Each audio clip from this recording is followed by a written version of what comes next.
अवैध खनन रोकने की मांग विश्व हिंदू महासंघ ने डीएम को सौंपा पत्र।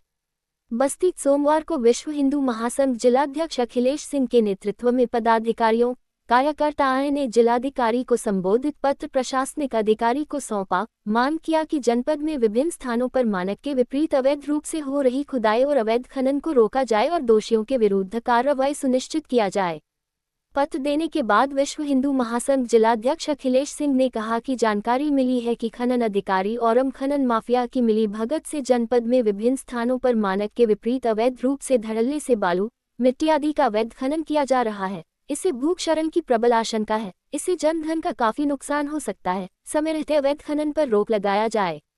उद्योग व्यापार मंडल जिलाध्यक्ष सुनील कुमार गुप्ता ने कहा कि जनपद में सरयू नदी की कोख को चीरकर बालू निकालने वाले अवैध खनन माफियाओं के साथ जिला प्रशासन की जुगलबंदी जारी है। अवैध बालू खनन माफियाओं के खिलाफ कोई कार्रवाई न होने से उनका मनोबल बढ़ गया है। प्रशासन और बालू माफिया की मिलीभगत से सरकार को करोड़ों रुपए का राजस्व का नुकसान हो रहा है। अवैध बालू खनन के कारण किसानों का फसल भी बर्बाद हो रही है। साथ ही किसानों के खेतों पर भी आने वाले समय में बहुत बड़ा प्रभाव पड़ने वाला है। ये स्थितियां गंभीर है।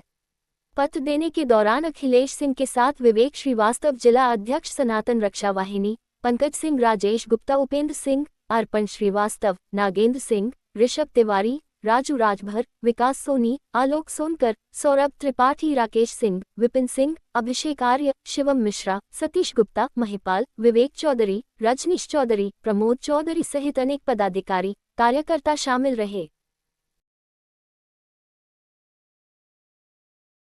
पूरा प्रकरण जो आप यहाँ पर आए। देखिए, खनन का कार्य बस्ती जिले में बहुत तेजी से चल रहा है और अभी जो बचा कुचा है गेहूं कटने के बाद खनन माफिया जिस प्रकार से एक्टिव है, अगर ऐसे ही चलता रहा तो ना गेहूं का खेत बचेगा ना धान का खेत बचेगा। सिर्फ और सिर्फ पूरे जिले में गड्ढा ही गड्ढा आपको दिखाई देगा। ये लोग भोले भाले किसानों को गुमराह करते हैं, किसानों को बताते हैं कि आपका खेत ऊसर है, ऐसा है वैसा, मैं इसको बराबर कर दूंगा, इसमें जैविक खाद डलवा दूंगा। ऐसे लालच दे करके किसानों का खेत 5 फीट 6 फीट गड्ढा कर देते, किसान बर्बाद हो गए। उसके बाद बड़े बड़े डंपरों से जिन रोड जो गांव के ग्रामीण रोड बनते हैं, जिनमें छोटे वाहन चलने के लिए रोड बनती है, उसमें बड़े बड़े वाहनों से ओवरलोड करके मिट्टी ला करके 10 टहरा 12 टहरा से उस रोड को तोड़ देते हैं। और जिस गांव के आसपास मिट्टी खनन होता है उस गांव में बिना ठंडी के भी कोहरा का मौसम बन जाता, पूरा धुंध, इतना प्रदूषण फैलाते हैं। उसके बाद जिस रोड पे चलते हैं राहगीरों को दिक्कत होती है, डस्ट उनका पूरा उड़ता है। अगल बगल के जो ठेला वाले, पटरी वाले, चाट खोंचा वाले होते हैं, उनका जो खाद्य सामग्री है उसमें पूरा डस्ट जमता है। वही डस्ट आम जनता खाती है, जनता बीमार पड़ती है। और इसका कई लोग बार बार शिकायत कर रहे हैं, लेकिन पता नहीं कौन सा ऐसा चक्र है, ऐसा जाल है इन लोगों का कि जो टूट नहीं रहा है और खनन बिल्कुल बंद नहीं हो रहा है। खनन करें, जो सरकारी नियम है, सरकारी नियमानुसार काम करें, किसी को कोई दिक्कत नहीं है। सरकारी नियम में कहीं जेसीबी से खनन होने का नहीं है। भट्टा के नाम पे ये लोग गलत तरीके से जो है उसका लाइसेंस बनवाते हैं कि भट्टा में मिट्टी जा रहा है और वही मिट्टी बेची जाती है। आखिर खनन के लोग जो लाइसेंस देते हैं उनको देखना चाहिए जिस भट्टा ने लाइसेंस लिया वो मिट्टी खुद करके वहां जा रही नहीं जा रही है। अभी कल रात में ये किसान गन्ना का थोड़ा सा 1-1.5 बिस्से में गन्ने का जो पत्ता था उसको जला दिया था। पुलिस गई, उसको उठा के ले जाके थाने में बंद कर दिया। हमने फोन किया, कहीं भैया ये तो बहुत बड़ा अपराध किया, गन्ना फूंक दिया।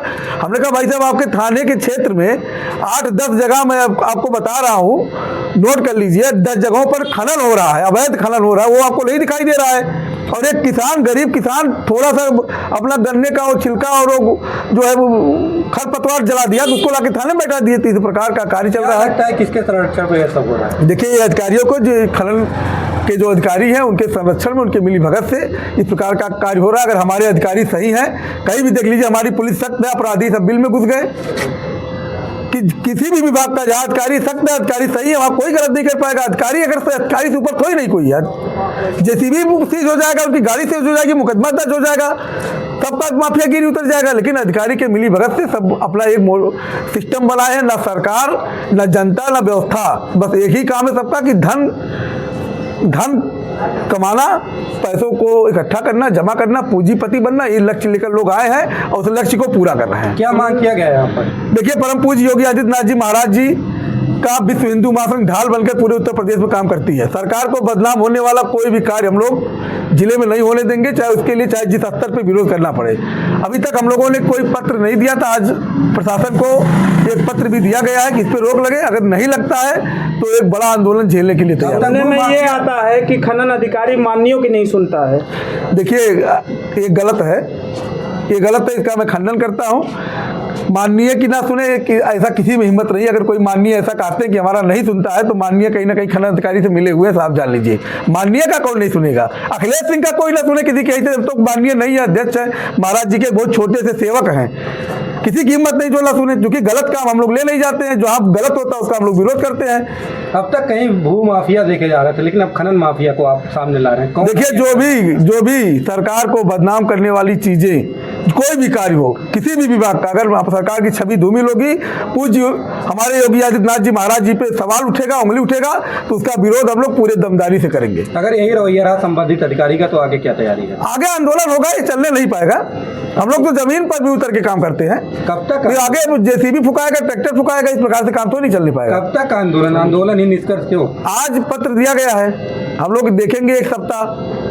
हो सकता है अधिकारी 2-4 दिन आराम करें, रेस्ट करें, फिर जगह एक सप्ताह हम लोग देखेंगे। एक सप्ताह के अंदर अगर एक काम बंद हो जाता है पूरी तरीके से और नियमानुसार जो सरकार जो बाइलाज बनाई उस अनुसार अगर खनन शुरू होगा तो कोई दिक्कत नहीं है। अगर नियम के बाहर जिस प्रकार से मैंने आपको बताया उस प्रकार से होगा तो उसका विरोध होगा।